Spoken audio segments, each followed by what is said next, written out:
Buenas tardes, iglesia, que el Señor nos continúe bendiciendo. En esta ocasión, por medio de ser animados y confrontados por su palabra. Por eso les voy a pedir que inclinemos todos nuestros rostros al Señor, pidiendo su asistencia, sabiendo que no podemos predicar su palabra, no podemos escuchar su palabra si Él no nos asiste. Amado Dios, gracias por esta tarde. Gracias porque te hemos podido alabar. Gracias porque estamos seguros, Señor, en ti. Gracias porque nuestro futuro está garantizado, Señor. Porque tú vives, porque tú reinas y reinarás por siempre.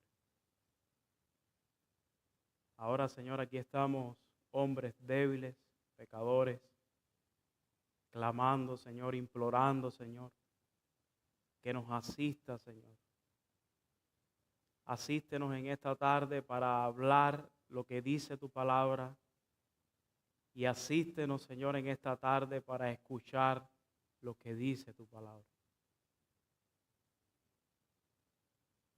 Tú sabes, Señor, que como predicadores muchas veces hacemos, la mayoría de las veces, todas las veces, hacemos el mayor de nuestros esfuerzos, pero al final, cuando terminamos de preparar el sermón, tenemos que decir que descansamos en la obra de tu Espíritu Santo. Descansamos en lo que tú quieres hacer en el corazón de la iglesia. Por eso, Señor, imploramos en esta tarde que tú operes salvación en aquellos que no te conocen. Imploramos que tú operes el que nos parezcamos más a Cristo en aquellos que ya te conocemos, Señor. Que nosotros en esta tarde nos asombremos de tu evangelio de tal forma que podamos caminar como Cristo. Asístenos, Dios. Te lo estamos pidiendo en el nombre glorioso, que es sobre todo nombre de Cristo Jesús. Y decimos amén y amén. Y el profeta Isaías, no vamos a hablar de Isaías, pero quiero introducir este sermón con unas palabras que el profeta Isaías, inspirado por el Espíritu Santo, le dijo a un pueblo rebelde, a un pueblo que no merece nada bueno, que no merecía nada bueno. Y el profeta Isaías dijo estas palabras, esto está en Isaías 55, a todos los sedientos, venid a las aguas, y a los que no tienen dinero, venid, comprad, comed, venid, comprad sin dinero y sin precio, vino y leche. Mis hermanos, en la Biblia, el vino y la leche comúnmente son símbolos de una completa satisfacción. Pudiéramos decir que en este mercado del profeta Isaías, él está ofreciendo aquello que da completa satisfacción para quienes no tienen los recursos para comprarlo. Estos son bienes preciados, pero no tienen recursos para ser comprados. Comprad, dice Isaías, sin dinero. Y esto es una paradoja. ¿Cómo vamos a comprar algo sin dinero? Y esta paradoja apunta a que quienes se acercan al mercado tienen necesidad, pero no tienen recursos para cubrirla. Ellos no tienen la posibilidad de obtener lo que necesitan. Este mercado se está ofreciendo algo de gran valor de forma completamente gratuita. Amados hermanos y amigos que nos acompañan en esta tarde, la salvación de nuestra alma, más importante que el agua cuando estamos sedientos, más importante que la comida cuando tenemos hambre, pero la Biblia enseña claramente que tú y yo no tenemos los recursos que necesitamos para alcanzarla. Estamos tan desprovistos, estamos tan necesitados que necesitamos desesperadamente que Dios nos la ofrezca como un regalo. Eso hace que la salvación sea muy ofensiva al oído humano, pues pone al hombre en el lugar más bajo y a Dios en el lugar que le corresponde, el lugar más alto. Es también ofensivo porque no da lugar a crédito humano alguno, sino que aquel que regala, Dios, recibe todo el reconocimiento de la parte necesitada y que recibe el regalo, nosotros. Por eso, mis hermanos, hemos puesto por título en esta tarde a este sermón, La salvación, un regalo de Dios para su gloria. La salvación, un regalo de Dios para su gloria. El llamado de Dios para nosotros en esta tarde es que, asombrados del Dios que nos ha regalado la salvación, vivamos para su gloria. Si Dios nos asombra esta tarde con su gracia, es el objetivo de esta prédica. Que Dios nos asombre con su gracia. Por eso pedíamos, Señor, asómbranos con tu palabra. Iglesia Bautista, Palabra de Vida, asómbrate del Dios que te salvó y vive para su gloria. Nosotros vamos a estar analizando este texto que nuestro hermano Juan leyó y ahora vamos a desmenuzarlo y vamos a verlo en 3 puntos principales. Y el primer punto es vida para los muertos. Eso lo vamos a ver del versículo 1 al versículo 3. Punto número 2, vamos a ver que fuimos eficazmente salvos por su causa y para su gloria, del versículo 4 al 7. Y nosotros vamos a ver el punto número 3, que le he puesto de esta forma: su gloria brilla porque su gracia operó. Su gloria brilla porque operó su gracia. Y vamos a ver 2 subpuntos dentro de este tercer punto. Lo estaré mencionando ya para el final. Entonces, mis hermanos, vayamos al primer punto. Vida para los muertos, que así le hemos puesto. Y dice el apóstol Pablo, y él, ¿quién es él? Este y él nos conecta directamente con todo lo que hemos visto. ¿Quién es este él? Es el Padre de gloria, aquel a cual Pablo clamaba para que los efesios pudieran conocerlo con más claridad. Pablo dijo en la sección anterior: yo estoy orando al Padre de gloria para que Él alumbre vuestros ojos y ustedes le puedan ver, le puedan conocer con más claridad. Y ahora Pablo está diciendo, y Él, a ese mismo que yo clamo, dio vida a vosotros, a ustedes que estaban a punto de morir, a ustedes que estaban en el hospital con un corazón allí palpiteando, poco, pero palpitaba. Eso es lo que dice el texto, mi hermano. No dice eso el texto. Eso no es lo que dice el texto. Y Él os dio vida a vosotros cuando estabas muertos en vuestros delitos y pecados. No moribundos, no a punto de morir, no en el hospital. Estábamos, dice Pablo, muertos en delitos y pecados. Y Él nos dio vida, dice Pablo. Pablo ha venido destacando hasta ahora que la salvación es una obra del Dios Trino. Eso lo vimos anteriormente en toda la sección que el pastor nos estuvo predicando. Y aquí no hace algo diferente. Él comienza su sección con Dios. Porque, mis hermanos, como dijimos, o como dice el título de nuestro sermón, la salvación es una obra de Dios. Y si es una obra de Dios, no puede comenzar con otro que con Dios. Y Él, Dios, da vida. Amados efesios, diría Pablo, Dios el Padre de gloria les dio vida a ustedes que no tenían ninguna cuando estaban muertos en delitos y pecados. Y esto es importante que nosotros nos detengamos ahora, porque dice Pablo que ellos estaban muertos en delitos y pecados. ¿Y qué es esto? La palabra delitos es la palabra que del original griego significa un paso en falso. Ustedes saben lo que es dar pasos en falso, ¿verdad? Alguien ha dado un paso en falso, creo que todos en algún momento lo hemos hecho. Es errar, es un error, un paso en falso.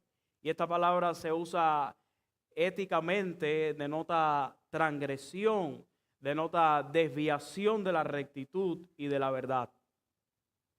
Esa es la palabra delito. Pero también dice Pablo que estamos muertos en delitos y pecados. Por otra parte, la palabra pecados es la palabra que se conoce como hamartía. De ahí los estudiosos, cuando van a estudiar la doctrina del pecado, por eso se llama la hamartiología. Y imaginen por un momento, la idea de pecado es como aquel que está con el arco y va a tirar su flecha y quiere dar en una diana. ¿Y qué es lo que sucede? Que cada vez que tira el flechazo, no da en el centro. Cada vez que vas a tirar, no das en el centro. Y eso es lo que significa la palabra, lo que denota la palabra pecado, es errar al blanco, fallar el tiro. Y este término es el que se usa para la distorsión moral.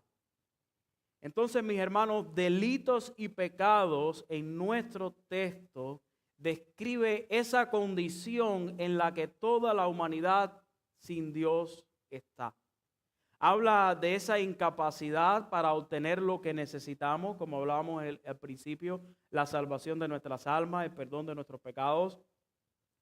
Delitos y pecados en nuestro texto implica no solo lo que nosotros hacíamos, sino lo que éramos por naturaleza. Era nuestra esencia, lo que nos definía.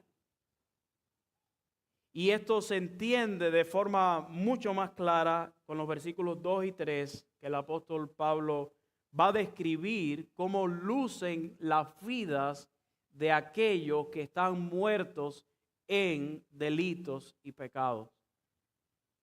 Amén. Y aquí viene lo que dice Pablo. En los cuales anduviste en otro tiempo, lo voy a leer completo, después lo vamos a mirar para atrás, siguiendo la corriente de este mundo, conforme al príncipe de la potestad del aire, el espíritu que ahora opera en los hijos de desobediencia, entre los cuales también todos nosotros vivimos en otro tiempo en los deseos de nuestra carne, haciendo la voluntad de la carne y de los pensamientos. Y dice Pablo, y éramos por naturaleza hijos de ira, lo mismo que los demás. Mi hermano, no hay forma de leer esta porción de la Biblia con gozo. Cuando nosotros leemos esta porción que acabo de leer, pena y dolor brota de nuestros corazones. Porque nuestra condición antes de tener a Cristo era profundamente terrible. Y tristemente, quizás en esta tarde, en este salón, hay algunas personas que estén ahí todavía, que estén en esa condición, que estén nadando en ese fango.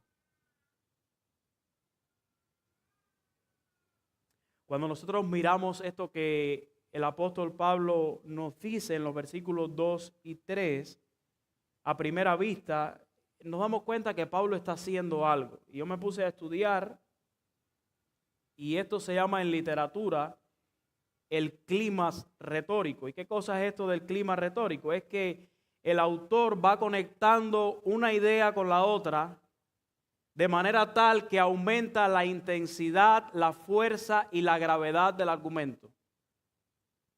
Pablo, ¿cuál es el argumento de Pablo? Nosotros estamos muertos en delitos y pecados. Entonces ahora Pablo empieza a conectar ideas que le dan intensidad a esto que Pablo está diciendo y gravedad al asunto.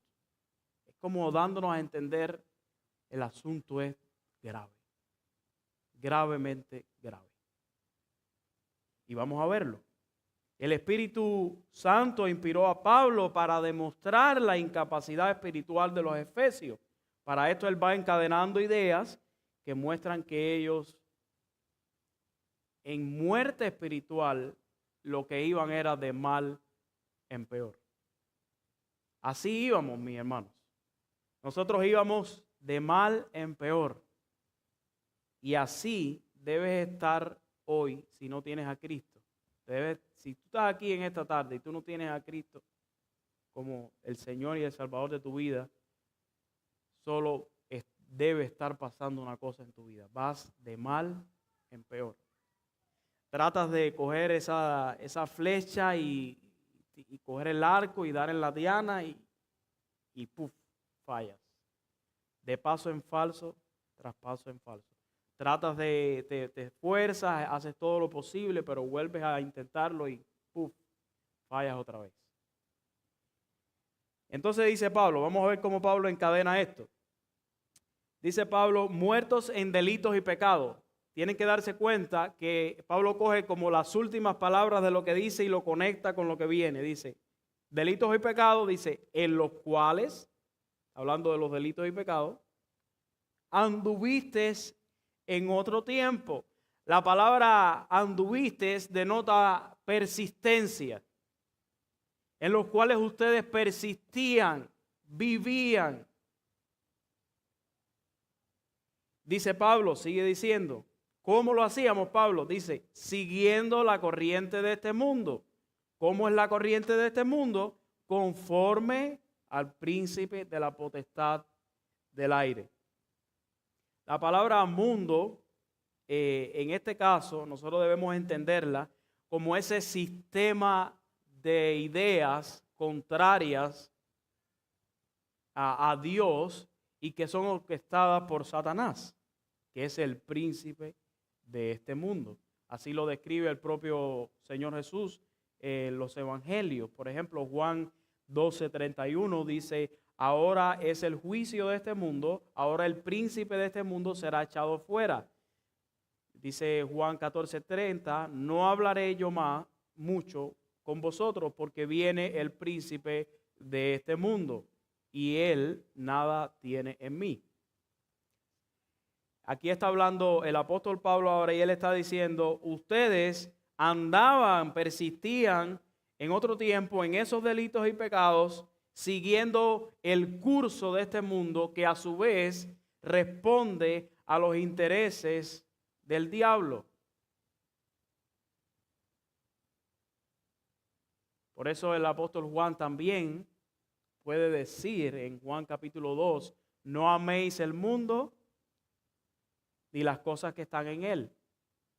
Está diciendo Pablo que no amemos a las personas. Está diciendo Pablo que no amemos a la creación, como el mundo, como el universo creado. No, está diciendo que no amemos las cosas de este mundo. Dice Pablo, porque si alguno ama al mundo, Juan, perdonen, el amor del Padre no está en él, porque lo explica, porque todo lo que hay en el mundo, los deseos de la carne, los deseos de los ojos y la vanagloria de la vida, no proviene del Padre, sino del mundo. Entonces, volvemos a Efesios y vemos que Pablo está diciendo, ustedes persistían en otro tiempo en esos delitos y pecados, siguiendo el curso, siguiendo el rumbo, siguiendo el destino de este mundo que a su vez responde al príncipe de la potestad del aire. ¿Quién es ese? Lo explica un poco más. Dice él, y esto que va a decir ahora como que refuerza esto que estamos viendo. El espíritu que ahora opera, hay una operación. ¿En quiénes opera? en los hijos de desobediencia. Y ahora usted dirá, no, pero ese no era yo. Eso eran otros. Yo nací en una familia cristiana. Yo siempre guardé los mandamientos. Yo siempre hice las cosas bien hechas. ¿Qué dice Pablo? Acuérdense, climas retóricos. Entre los cuales, ¿quiénes estamos? También todos nosotros vivimos. Nosotros éramos los hijos de desobediencia. Ese era nuestro mejor nombre.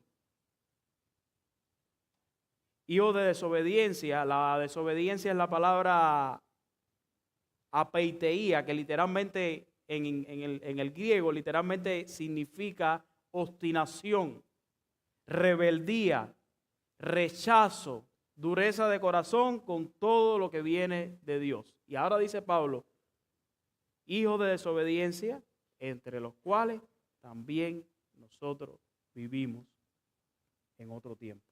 ¿Cómo vivimos? Dice Pablo, responde, haciendo. Y yo quiero que usted note todos los verbos que están ahí, denotan algo que es una práctica. Haciendo, viviendo. ¿Haciendo qué cosa? La voluntad de la carne. Y éramos por naturaleza la voluntad de la carne y de los pensamientos. Dice primero, perdonen ahí, en otro tiempo, en los deseos de nuestra carne, haciendo la voluntad de la carne y de los pensamientos. Nuestros pensamientos y nuestra carne nos dirigían. Ellos querían algo y ¿qué hacíamos nosotros? Púmpata, lo hacíamos, lo obedecíamos, le dábamos todo lo que pedía. Si la carne pedía algo, se lo dábamos. Pero Pablo no termina ahí. Y dice Pablo, y éramos por naturaleza hijos de ira, lo mismo que los demás. ¿Hay alguna diferencia entre unos y otros? No. Las personas creyentes que están en este lugar hoy, antes eran tan hijos de desobediencia como los hijos de desobediencia que conocemos hoy. Y aunque esto no lo tengo escrito aquí, pero viene una idea a mi mente y creo que es propio compartirla en este momento. Esto nos ayuda a predicar el Evangelio con gracia, como lo que es el Evangelio, es gracia. Porque cuando usted mira a una persona, usted se da cuenta que ese eras tú hace un tiempo atrás. No podemos ir a las personas con orgullo y pensando que somos mejores que ellos, porque hoy conocemos algo que antes no conocíamos. Nosotros éramos hijos de la ira igual que los demás. Nosotros actuábamos conforme a nuestra naturaleza y eso es lo que Pablo quiere destacar y quiere dejarnos enseñar aquí. Pecábamos porque éramos pecadores por naturaleza y esto lo hemos dicho miles de veces. Nosotros no somos pecadores porque pecamos, sino que nosotros pecamos porque somos pecadores. Esa es nuestra identidad sin Cristo. Esa es nuestra identidad, pecadores por naturaleza, hijos de desobediencia, pero hasta lo sumo. Mis hermanos, cuando los efesios leyeran esta porción de la palabra, de la carta que Pablo les está enviando, una idea debería estar retumbando en sus mentes. Y es la misma idea que debe estar resonando en nuestras mentes al día de hoy, haciendo eco. Y es la siguiente: estábamos muertos, incapacitados totalmente, humanamente no había posibilidad de salir de allí, no había ninguna pizca de vida en nosotros, nuestra necesidad era absoluta. En ese estado, Dios nos dio vida. El Dios del cielo, el Padre de gloria, nos dio vida donde reinaba la muerte. Y esto es asombroso. Asómbrate desde ya del Dios que te dio vida y vive para su gloria. Y nosotros vemos, mis hermanos, en la Biblia que Dios desde el principio, Él es especialista dando vida a lo que no tiene vida. Y usted piense, por ejemplo, en Adán, esa materia inerte, ahí un poco de barro. ¿Y qué hizo Dios? Se acercó, sopló aliento de vida. ¿Y qué pasó con Adán? Fue un ser viviente. Dios poderoso para dar vida a lo que no tiene vida. Pero seguimos más adelante en la historia y vemos Lázaro, no el que está sentado aquí, sino aquel Lázaro que está muerto, sin vida, de 4 días. Jesús se le para delante de la tumba de Lázaro y que le dice: Lázaro, ¿y qué tiene que hacer Lázaro si Jesús lo llama aunque esté muerto? Venir. Eso lo hizo Dios, al principio lo hizo con Lázaro y es lo que hace Dios con cada una de las personas, lo que hizo Dios con cada una de las personas que estamos aquí, pero en un día estábamos muertos en delitos y pecados.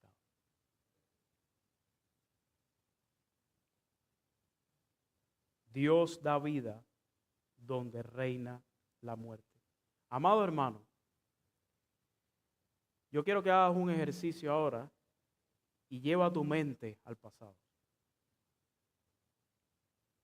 ¿Cuál era tu esencia?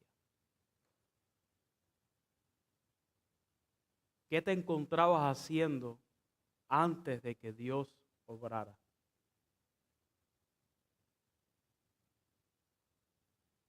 Y te voy a hacer una pregunta. ¿Todavía crees que existe alguna posibilidad, que existía alguna posibilidad de que tú salieras de ese lugar oscuro si Dios no hiciera algo primero? No, amado hermano. Sin Dios no hay posibilidad de vida. Tú y yo estábamos muertos en delitos y pecados. Falla tras falla. Paso en falso tras paso en falso. Cada vez caíamos más hondo. Tú y yo no estábamos casi muertos. No estábamos moribundos, como dije al principio. No estábamos a punto de morir. No estábamos en el hospital. Estábamos en la tumba. Ese era nuestro estado. Pero ¿saben qué? Algo pasó. Alguien intervino. Y no cualquiera, sino el Padre de Gloria. Y es lo que Pablo quiere enseñarnos ahora. Pero antes de eso, tenía otro texto aquí para compartir con ustedes. Y está en los evangelios, el Señor Jesús diciendo: de cierto os digo, si usted está ahora aquí y no tiene a Cristo, escuche estas palabras. El que oye mi palabra, dice el Señor, y cree al que me envió, tiene vida eterna y no vendrá condenación, mas ha pasado de muerte a vida. Muertos estábamos, mas vida Dios nos dio. Amado hermano, tú que has creído y te has arrepentido, tú que ya estabas en camino al infierno, irremediablemente perdido, pero Dios intervino y fuiste eficazmente salvo por su causa y para su gloria. Y este es el segundo punto de nuestro sermón. Cuando nosotros decimos eficazmente salvo, nos estamos refiriendo al hecho de que nuestra salvación está garantizada. Es una salvación completa, no es una salvación a medias. Cuando nosotros decimos que fue por su causa, nos referimos al hecho de que es Dios mismo la causa y la fuente de nuestra salvación. Y cuando nosotros decimos para su gloria, nos referimos a que es su gloria el propósito principal de la salvación y no la salvación en sí misma. Dios salva eficazmente por su causa y para su gloria. Y eso lo dice la palabra de Dios. Pero Dios, siga conmigo, versículo 4. Mi hermano, piense en todo lo que hemos dicho hasta aquí. Piense en esa vida horrible que tú llevabas antes. Y mira el trueque que le da el pasaje aquí a eso que viene diciendo. Yo estaba muerto, pero Dios hizo algo. ¿Qué contraste más hermoso? Probablemente este sea uno de los peros más hermosos y queridos de la Biblia. Este pero es un bálsamo para el alma perdida, para el alma que no tiene solución. Imagínate contándole la historia de tu vida a un amigo. ¿Sabes, amigo mío? Yo estaba muerto. Yo intentaba con mi arco allí darle a la diana y cada vez fallaba. Pero Dios.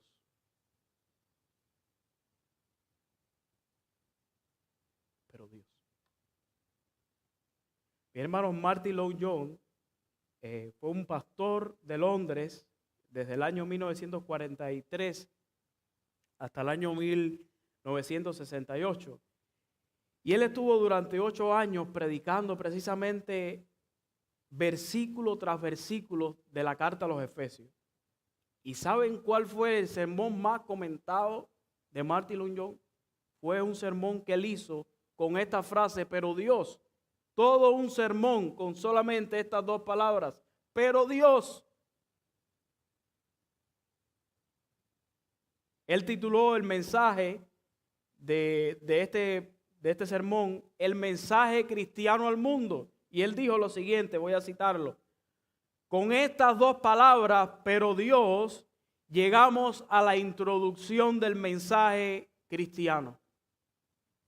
El mensaje peculiar, específico, que la fe cristiana tiene que ofrecernos. Estas 2 palabras, decía él en sí mismo, en un sentido, contienen todo el Evangelio. Porque el Evangelio cuenta lo que Dios ha hecho. La intervención de Dios. ¿Te das cuenta?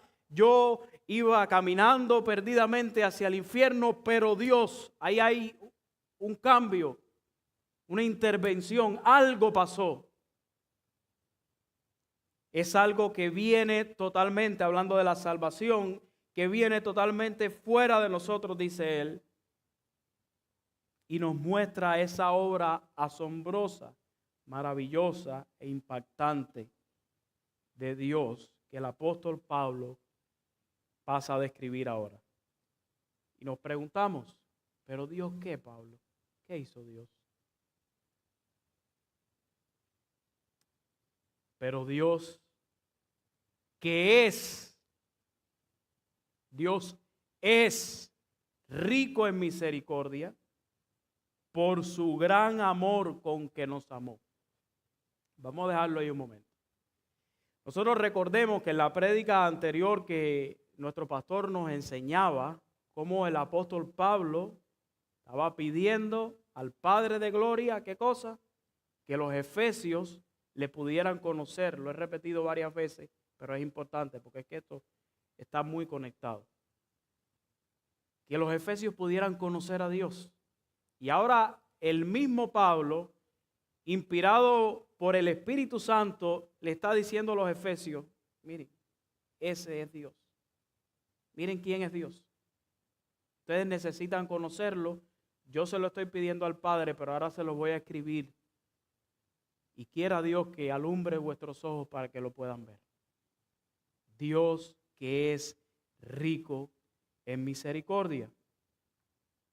Pablo está apelando al carácter de Dios y a mí me gusta como lo dice la Biblia de las Américas, este mismo versículo, dice la Biblia de las Américas, pero Dios, que es rico en misericordia, por causa del gran amor con que nos amó.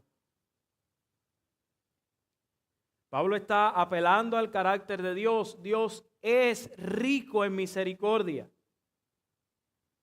Por nuestra condición de estar muertos en delitos y pecados, ¿qué era lo que merecíamos? El infierno, la condenación eterna. Pero gracias al carácter de Dios, gracias a quien Dios es que fuimos salvos. Aquel que es rico, aquel que es abundante en misericordia, se mostró misericordioso, no dándonos el infierno que merecíamos. Eso es misericordia. El profeta Jeremías dijo en Lamentaciones 3:22, por la misericordia de Jehová, ¿qué cosa? No hemos sido consumidos, porque nunca decayeron sus misericordias. El propio apóstol Pablo escribe al joven pastor Timoteo, pero al joven pastor Tito, en Tito 3, del 4 al 5, pero cuando se manifestó la bondad de Dios nuestro Salvador y su amor para con los hombres, nos salvó no por obras de justicia que nosotros hubiésemos hecho, sino por su misericordia.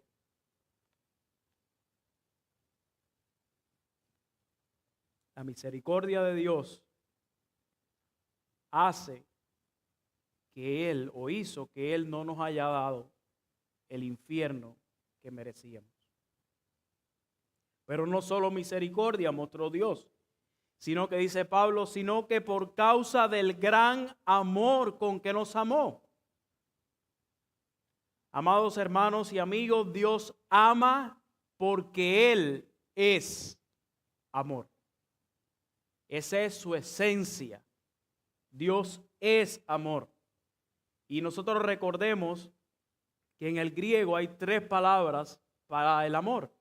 Está fileo, que es el amor de amigo, de ahí viene el nombre de Filadelfia.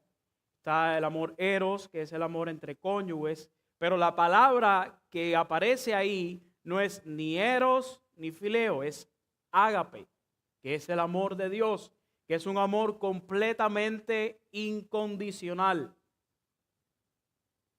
Y es a lo que Pablo se refiere en nuestro texto. Entonces pudiéramos traducir por causa de su gran amor ágape con que nos agapao, con que nos amó. Dios nos amó de manera incondicional a pesar de quienes éramos. Nosotros le amamos, sí, pero ¿por qué? Lo dice la Biblia, porque Él nos amó primero.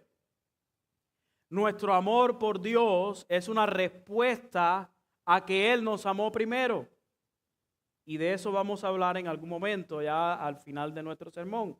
Amado hermano, si Dios, actuando en conformidad a su carácter misericordioso, no nos dio el infierno que merecíamos, por causa de su amor, nos da el bien que no merecíamos.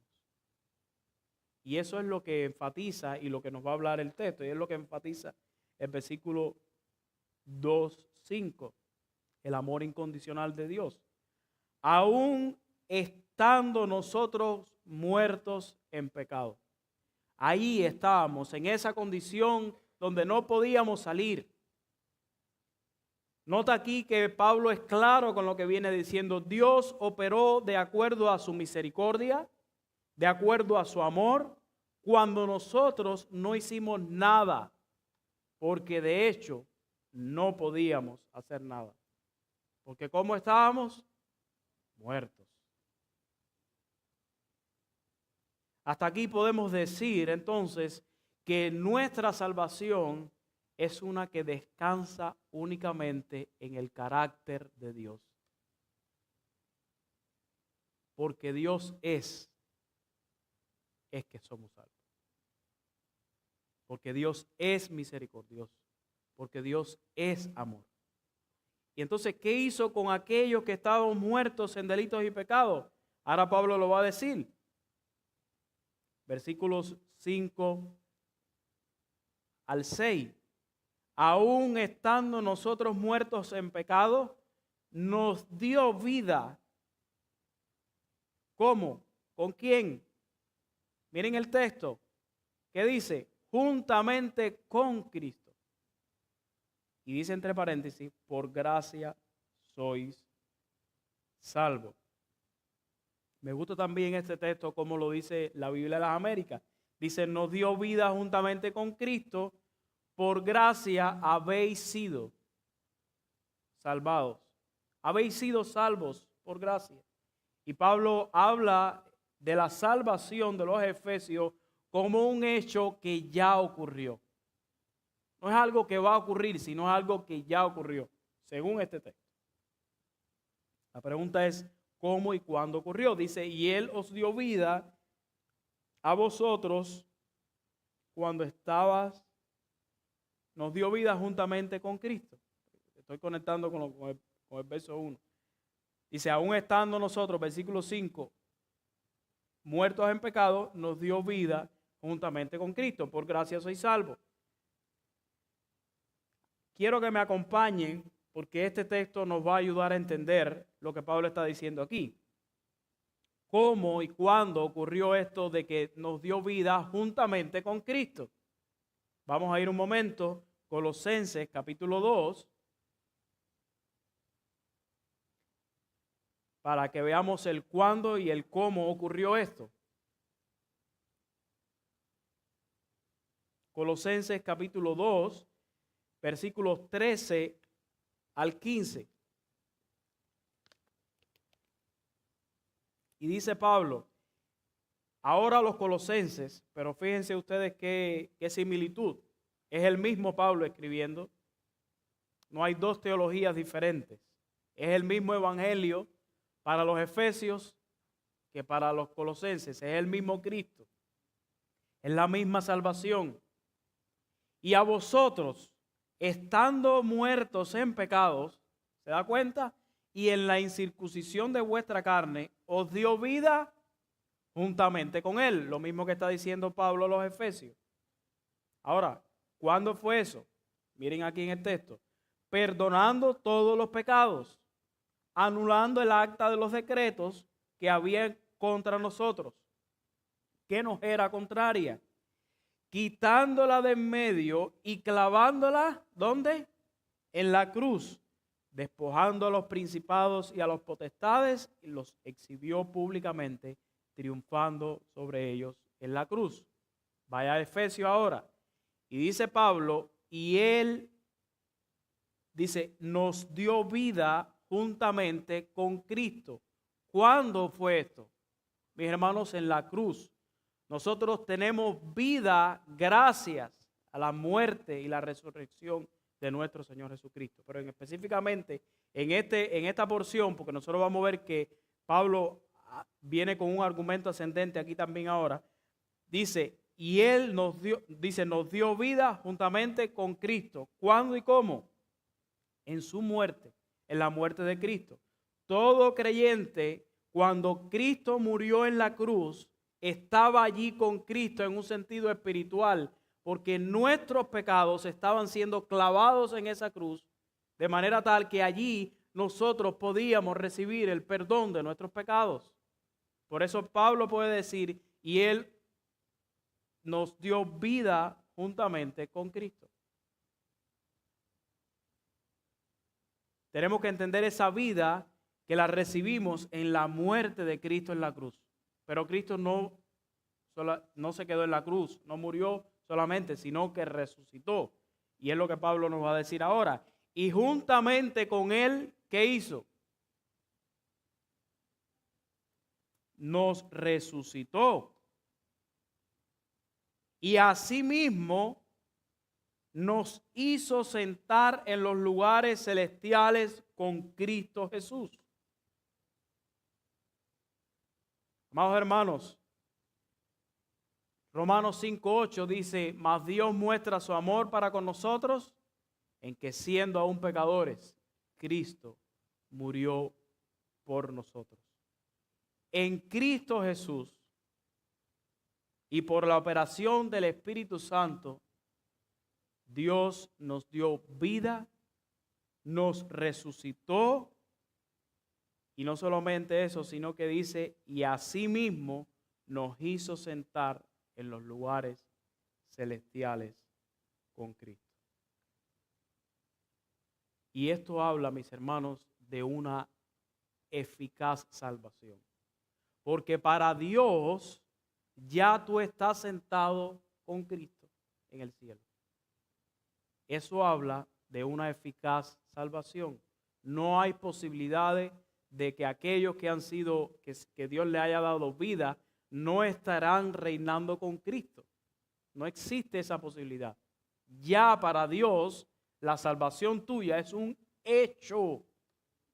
Ya tú estás sentado en el cielo con Cristo. ¿No te asombra eso? ¿No te da deseos eso de vivir para la gloria de Dios? Esto es de mucho valor, mis hermanos. Hay un trabajo eficaz y completo por parte de Dios. Su obra no es a media. Es una obra completa, eficaz en Cristo Jesús y por el poder del Espíritu Santo. Y notemos que aquí hay un paralelo hermoso entre lo que Pablo dijo en Efesios 2 y lo que Pablo dijo ahora en Efesios 2, pero del 5, en Efesios 1, vamos a leerlo para yo desenredarme, porque me enredé aquí en la cita del versículo. Y ya sé que después me van a dar palo. Efesios 1:19, mire lo que dice Efesios 1:19. Para que usted vea la conexión que hay aquí. Acuérdense que Pablo oró, nos predicaba el pastor, para que los efesios conocieran mejor al Señor. Y dice, para que ustedes puedan ver y cuál la supereminente grandeza de su poder. Mírenlo ahí, versículo 19. Para que ustedes puedan ver la supereminente grandeza de su poder para con nosotros los que creemos. O sea, Dios actuó poderosamente con nosotros los que creemos, dice Pablo. Pero él no dijo qué fue lo que hizo. Lo va a explicar ahora en este texto que nosotros estamos viendo. Pero fíjense que es interesante porque después dice Pablo, volvamos a Efesios 1:19, dice Pablo, según la operación de su fuerza, la cual operó ¿en quién? En Cristo. ¿Qué hizo con Cristo? Resucitándolo de los muertos. ¿Y qué más hizo? Y sentándolo en los lugares celestiales. Eso fue lo que hizo el poder del Espíritu Santo con Cristo. Y ahora vamos al texto de nosotros. ¿Y qué hizo con nosotros el Espíritu Santo? Lo mismo. ¿Qué es lo que está queriendo comunicar Pablo? Pablo está comunicándonos algo. El poder soberano de Dios es tan grande que lo mismo que hizo con su Hijo, lo está haciendo con su iglesia. Nos resucitó, nos dio vida juntamente con ¿quién? Con Cristo. Nos resucitó juntamente con Cristo. Nos hizo sentar en los cielos juntamente con Cristo. El mismo poder que operó en Cristo, resucitándole de los muertos, es el que opera en nosotros, dándonos vida espiritual, resucitándonos y sentándonos a la diestra del trono de Dios. Pregunto, ¿hay posibilidad de falla en este proceso? Ninguna. Nuestra salvación es completamente eficaz. Algo que no podemos perder de vista en este texto, y es que todo, mis hermanos, lo que el Señor nos da es en Cristo y con Cristo. Como el pastor nos predicaba hace unos domingos, Cristo es el cielo del cielo. Nuestra salvación es completamente, nuestra experiencia de salvación es una completamente en Cristo y con Cristo. sin Cristo no hay salvación. No hay experiencia de salvación fuera de Cristo. Dice Pablo, con Cristo estoy juntamente crucificado. Y ya no vivo yo, mas vive Cristo en mí. Y lo que ahora vivo, lo vivo ¿en quién? En la fe del Hijo. Lo vivo en Cristo, el cual me amó y se entregó a sí mismo por mí. Mientras estaba preparando el sermón y leía esta porción, recordaba a una hermana de la iglesia donde me ayudó a crecer espiritualmente, la iglesia donde yo nací espiritualmente y me ayudaron a crecer, a dar mis primeros pasos. Y recuerdo que esta hermana en una ocasión vinieron unos testigos de Jehová a su casa y ustedes saben, o algunos de ustedes saben quizás, que los testigos de Jehová tienen mucha lucha de si vamos a estar en el cielo o en la tierra, o que si los 144,000, que si unos allá y otros aquí. Y entonces le preguntan a la hermana, bueno, ¿y usted dónde va a estar? ¿Dónde va a estar? ¿Dónde va a ser su experiencia? Y ella le dijo, mira, realmente no estoy segura de dónde es que va a ser, si va a ser en el cielo, en la tierra, aquí o allá, pero ¿sabes qué? No me importa. Aunque sea debajo de un árbol de mango, pero va a ser con Cristo. Y eso es lo más importante. Nuestra experiencia de salvación es una con Cristo. Y esto es glorioso, mis hermanos. Ya hemos visto cómo hemos sido eficazmente salvos por su causa. Nos falta ver cómo es que eso es para su gloria. Versículo 7. Estábamos muertos, pero Dios actuó poderosamente de tal forma que ya tú y yo estamos para Dios sentados en los lugares celestiales. Todos los que hemos creído, nos hemos arrepentido, estamos para Dios sentados ¿dónde? En los lugares celestiales. Versículo 7. Para mostrar en los siglos venideros las abundantes riquezas de su gracia en su bondad para con nosotros en Cristo Jesús.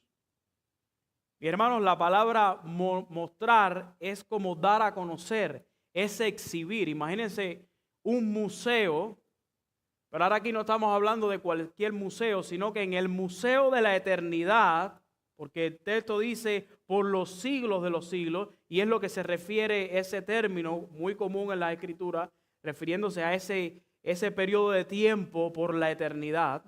En el museo de la eternidad se va a exhibir ¿qué cosa? ¿Lo bueno que éramos nosotros? No, dice el texto, para mostrar en los siglos venideros las abundantes riquezas de su gracia en su amor para con nosotros en Cristo Jesús. ¿Cómo es Dios en misericordia? ¿Cómo dijo el texto? ¿Cómo dijo Pablo que Dios es misericordia? Rico en misericordia. ¿Cómo es el amor de Dios? Su gran amor. ¿Y qué es lo que cuál va a ser el espectáculo del cielo? La gloria de Dios, lo glorioso de su misericordia, la grandeza de su amor. No hay otro propósito para la salvación más importante que este.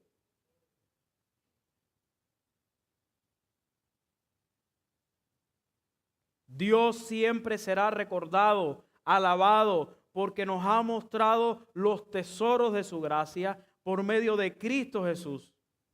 Y ese, mis hermanos, como ya les dije, es el principal motivo y fin y propósito de la salvación. Nuestra salvación está implícita en el asunto, pero no es el fin. Nosotros no somos el centro de la historia. Es Dios el centro. Y pensemos, mis hermanos, no puede ser de otra forma. Lee el texto, por favor. No puede ser de otra forma. Si estábamos irremediablemente perdidos y fue Dios quien obró sin nosotros hacer nada, porque no podíamos. Si fue la riqueza de su misericordia, si fue su gran amor, amándonos en Cristo, en el amado. Si fue su Espíritu Santo operando en nosotros, no puede ser otra cosa que su gloria lo más importante. Y es aquí, mis hermanos, donde el pero Dios y el para su gloria se unen. Es aquí donde el pero Dios del versículo 4 y el para del versículo 7 se unen de tal forma que no hay forma, valga la redundancia, de separar este conjunto de versículos. Y vamos a tratar de explicarlo. Como nosotros estábamos muertos, pero Dios obró según su carácter en Cristo y por el poder del Espíritu, es para su gloria. Pero Dios destruye el orgullo del hombre, llevándolo hasta el camino de para su gloria. Analízalo para que usted vea. Pero Dios destruye nuestro orgullo de tal forma que no podemos hacer otra cosa que magnificar al Dios de toda gloria. Pero Dios demuestra tu incapacidad espiritual y la mía, de forma tal que no podemos hacer otra cosa que celebrar la obra regeneradora de Dios. ¿Se da cuenta cómo pero Dios y para su gloria se unen aquí?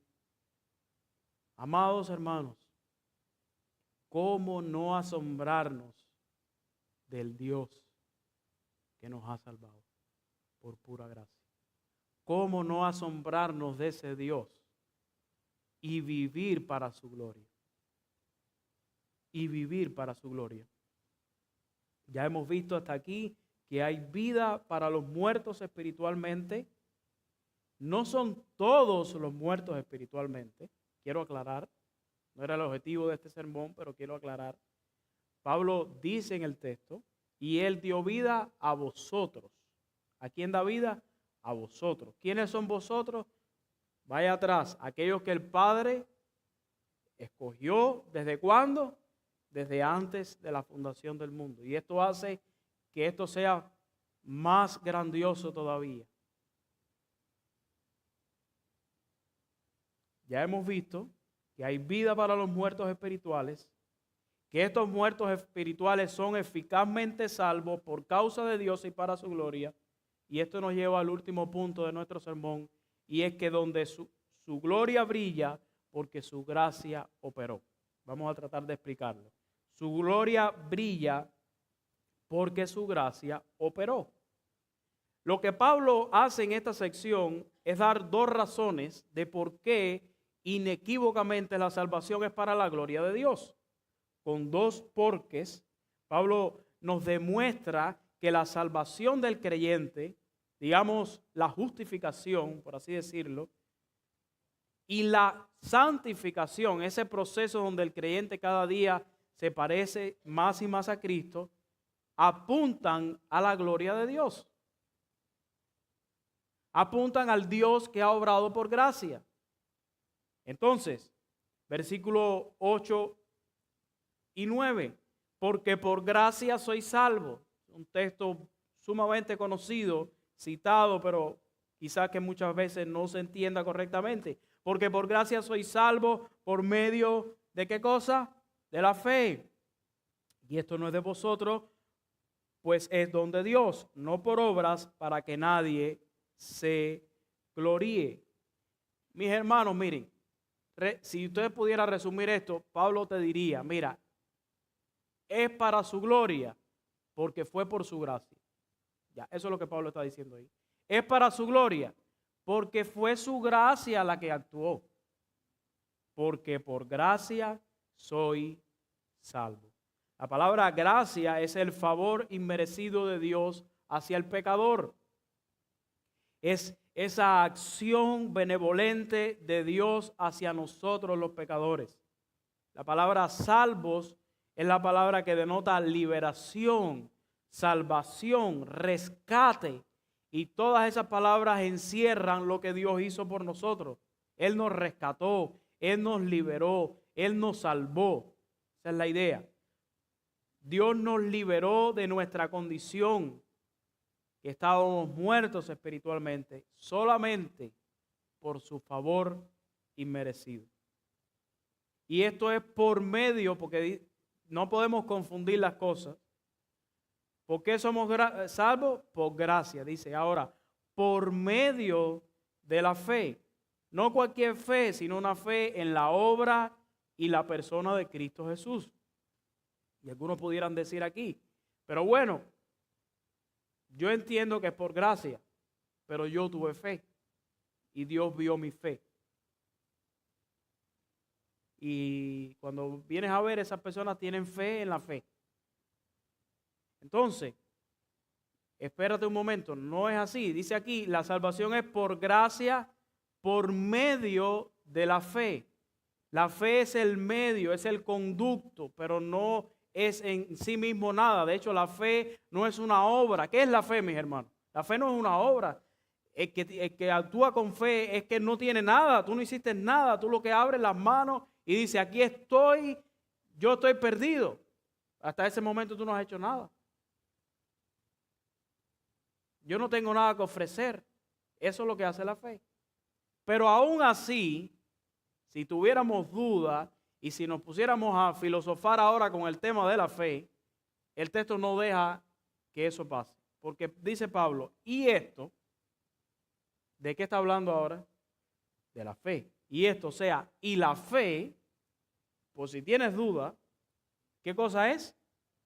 Un don de Dios. Y ahora dice, no por obras, para que nadie se gloríe. Mis hermanos, la fe es un don de Dios. Filipenses 1, 29, no lo podemos buscar, no tenemos tiempo. Dice Pablo, porque a vosotros se os ha concedido, ¿se da cuenta? Es la misma palabra, un don, se os ha concedido, se les dio la oportunidad, ustedes no la tenían. Por amor a Cristo, no solo que crean en Él, ¿se da cuenta? A nosotros se nos dio el creer, no lo teníamos, sino también el sufrir por Él. Pero quería traerles este texto para que vean, la fe es un don de Dios. La fe salvadora es algo que solamente podremos ejercer cuando Dios la da. Si Dios nos la da, no la podemos ejercer. Y por último dice Pablo, no por obras para que nadie se gloríe. ¿Recuerdan el punto? ¿Para quién es la salvación? Para la gloria de Dios. Ustedes se imaginan un poquito así que Dios dejara que nosotros, un poquito así nada más que Dios dijera, bueno, mira, esta cosita nada más si tú la haces, ¿qué pasaría? Si aún no es así y nosotros nos gloriamos en nuestro pecado. Yo recuerdo, yo no sé si es el pastor Sugel o qué pastor es, en una de las predicaciones de él, escuchándolo, hace tiempo que escuché y me acordaba de esto. Él decía, ¿te imaginas lo patético que sería un cielo donde la salvación fuera por obra? El día entero todo el mundo hablando de lo bueno que es y de las cosas que hizo. Mi hermano, eso realmente a mí me irrita el oído. Que las personas se te ponen, porque yo sí soy bueno, porque yo hice esto y qué bueno soy yo y las cosas lindas que yo he hecho en la vida y qué Eso es repugnante, pero no hay lugar para eso. ¿Saben por qué? Porque no es por obras, es por gracia, por medio de la fe. Entonces, como decía al principio, Pablo diría, miren, es para la gloria de Dios, porque la gracia de Dios operó, y punto. El segundo porque tiene más que ver con el papel, porque ahora aquí la gente se confunde. Bueno, y las obras, ¿cuál es qué punto, qué papel juegan las obras en la salvación? El segundo porque trata con esta idea. Aunque nosotros somos salvos por gracia, la salvación produce obras en la vida del creyente. Pero estas obras también son para la gloria de Dios. La nueva creación habilita en nosotros la posibilidad de hacer las buenas obras que Dios ha preparado de antemano. Mira lo que dice el texto. Porque somos hechura suya. Pregunto, ¿quién es el agente activo aquí? Dios. Somos hechura suya. Está diciéndonos aquí creación de Dios. Y ahora vamos a ver que no está hablando de la creación aquella, sino la creación de esta de la salvación. Porque somos hechura suya, creados en Cristo Jesús. Acuérdense, nuestra experiencia de salvación es en Cristo, con Cristo. ¿Para qué, mis hermanos, Dios hizo eso? Para buenas obras, las cuales, vuelve el texto, Dios preparó de antemano. ¿Para qué cosa? Para que anduviésemos en ella. Mis hermanos, somos hechura suya. Dios obró cambiando nuestra naturaleza, de tal forma que ahora, con una nueva naturaleza en Cristo Jesús, nosotros podamos actuar diferente. Y esto lo cambia todo, porque gracias a esto, tú y yo podemos obrar bien, pero para la gloria de Dios. Porque fue Dios quien hizo el trabajo. No hay forma de obrar bien y darse la gloria a uno mismo. Si usted es creyente verdadero, no hay forma de que tú hagas las cosas bien hechas y que al final digas, qué bueno eres. No hay forma de hacerlo. Al final vas a decir, gloria a Dios, porque yo hice lo que Él me dijo que tenía que hacer. Amados hermanos, de la misma forma que un creyente ora dando la gloria a Dios porque lo salvó, de esa misma forma el creyente ora dando gracias y gloria a Dios cada vez que camina en santidad. Cada vez que usted y yo caminamos en santidad, si hemos entendido el Evangelio, terminamos dándole la gloria a Dios. Ningún creyente en su sano juicio y con un entendimiento claro en el Evangelio diría, qué bueno, Señor, que estoy viviendo a la altura de tus mandamientos. Qué bueno, Señor, que yo no soy como el hermano Juanito o no sé quién, no quiero poner nombre, no voy a hacer que haya algún nombre aquí, que no viene al culto, que no lee la Biblia. No, más bien diría, gracias, Señor, porque ahora ha pasado el tiempo y yo miro atrás y puedo dar gloria a tu nombre porque tú me has transformado. ¿Verdad que decimos así, no? ¿Y eso qué cosa es? ¿Apuntando a quién? La gloria de Dios todo el tiempo. Gracias, Señor, porque veo que has obrado en mí para que te busque en oración, para que lea tu palabra. El creyente que entiende el Evangelio dará siempre la gloria a Dios porque es Dios quien lo está moldeando en conformidad a Cristo.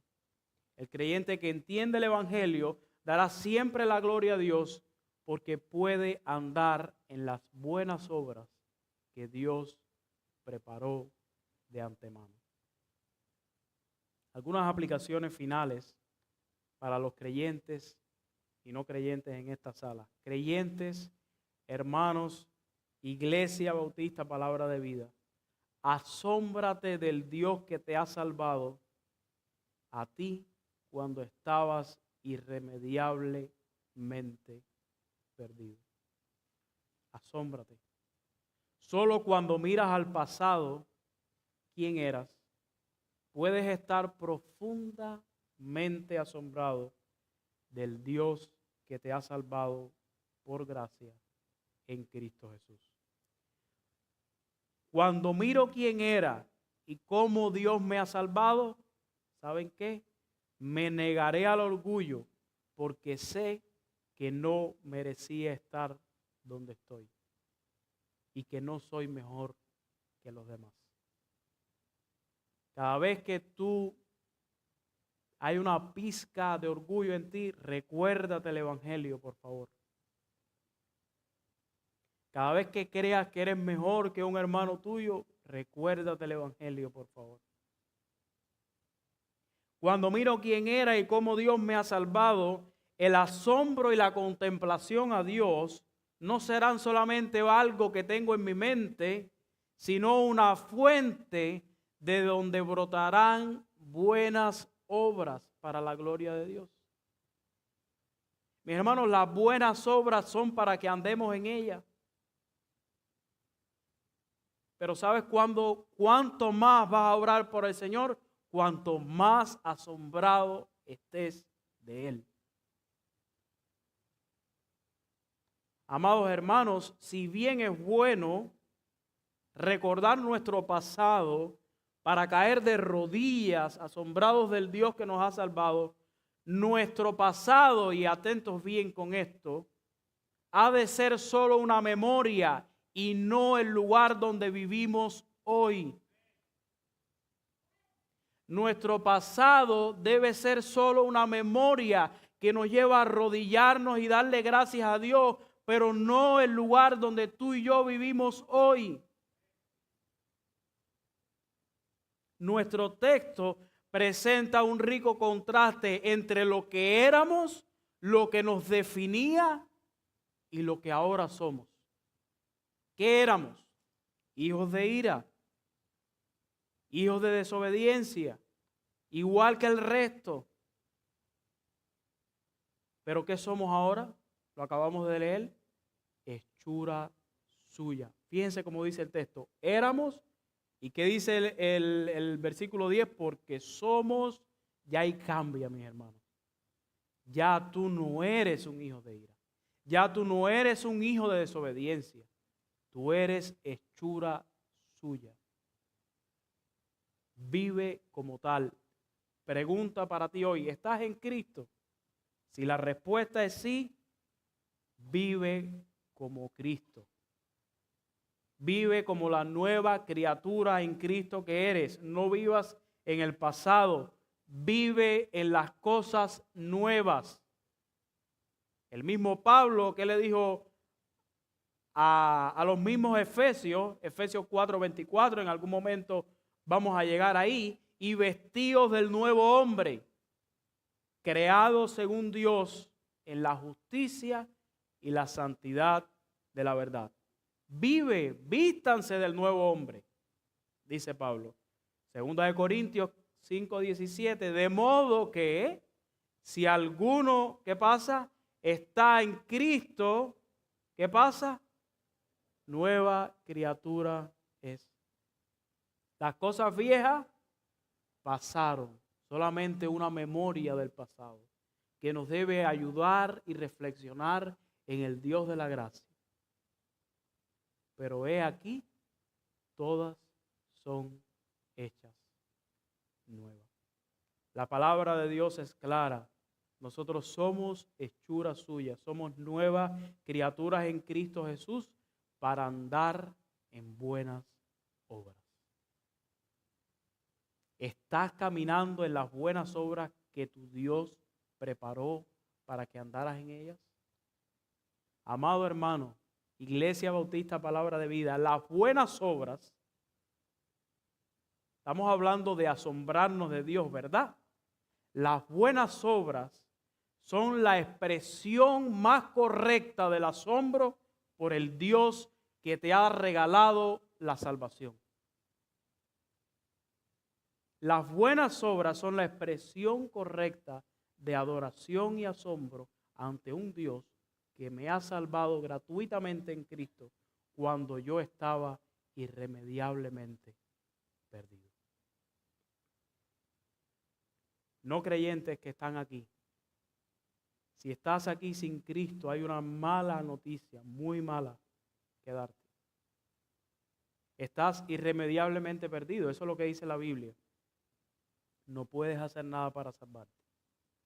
Pecador es lo que eres, eso es lo que dice el texto. Esa es tu esencia, eso es lo que te define. La Biblia te llama hijo de desobediencia, hijo de ira. Pero Dios puede hacer algo. De la misma forma que lo hizo con muchos de los que estamos en este lugar. Mira a tu alrededor y ve, conversa. Quizás vas a encontrar personas en las cuales Dios hizo una obra un día. También nosotros estábamos en delitos y pecados. También éramos pecadores por naturaleza. También hijo de desobediencia era nuestro nombre más rembumbante. Pero un día Dios obró.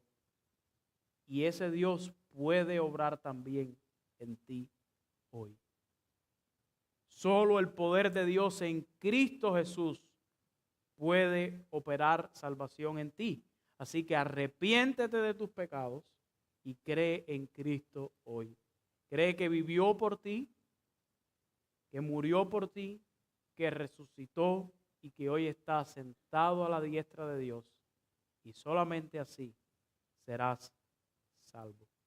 Pecador, ven a Cristo Jesús. Mis hermanos, solo quienes entienden el Evangelio de las inescrutables riquezas de la gracia de Dios en Cristo pueden cantar con asombro: aleluya, mi vida es Cristo. Yo le voy a pedir a los hermanos de la alabanza que suban y, puestos en pie, vamos a cantar al Señor en esta tarde con un entendimiento de lo que hemos visto en esta tarde. Podemos decirle al Señor: en densa oscuridad vagué. Yo quiero que usted se fije que esta letra de esta canción refleja casi perfectamente lo que nosotros hemos predicado. En densa oscuridad vagué, perdido en el error, la senda vana del placer a muerte me llevó. Siendo rebelde a tu voz, hiciste amarme así. De no haber sido por tu amor, aún huiría de ti. En rumbo a mi perdición, indiferente aún, de mí tuviste compasión. Me guiaste a la cruz y contemplé tu gran bondad. Sufriste tú por mí, al tú morir en mi lugar, tu gracia recibí. Somos hechura suya, creados para buenas obras, dice el verso 3. Ahora, Señor, tuyo seré y viviré por ti. Tus mandamientos seguiré. ¿Por quién? Por tu poder en mí, por eso es para la gloria de Dios. Usa mi vida, oh Señor, como la quieras tú, y que sea siempre mi canción, mi gloria eres tú. Que el Señor les bendiga.